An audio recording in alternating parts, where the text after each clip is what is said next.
So maybe we'll just talk briefly about these questions you should be able to answer. What is the relationship between position, velocity, and acceleration? Well, take the derivative of position and you get velocity. Take the derivative of velocity and you get acceleration. So there you go. What is the difference between a secant line and a tangent line? And what do they each represent?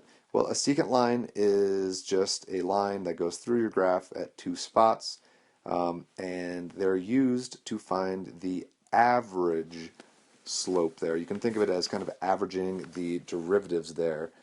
So if you have some function like that, the secant line is going to cut through it like that. The tangent line is going to be tangent to it. And the mean value theorem says that there will actually be at least one point between these two endpoints where the secant line, the average value of the derivative there, and the tangent line, the instantaneous derivative there, are the same value. So that's kind of cool.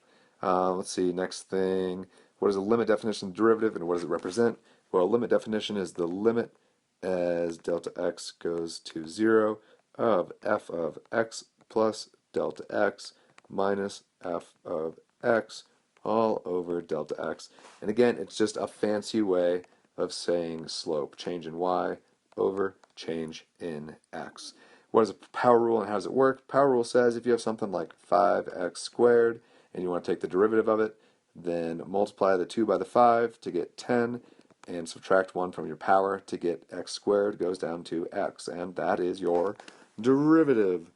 What does it mean for a function to be differentiable? Well, it means that the function is continuous and the derivative is continuous. If you have a sharp turn in your graph, like the 2/3 graph or absolute value, or a discontinuous graph like absolute value of x over x, then your function is automatically not differentiable.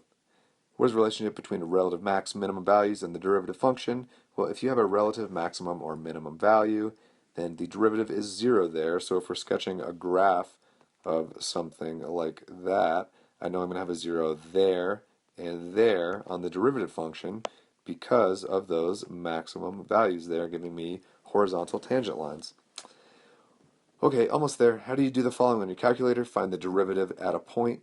Well, to find the derivative at a point, if you're on a graph, you can hit second calculate, dy dx is option 6, and then type in the x value that you want.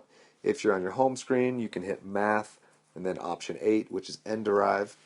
You can type in a function, and then put a comma, then put an x, and then put the value that you want the derivative at. To graph the derivative of a function, you do pretty much the same thing, except on your y equals screen, you graph the function. There are two ways you could do it. You can graph the function you want in y1 and then go to y2 and again go math, option 8 to get n derive.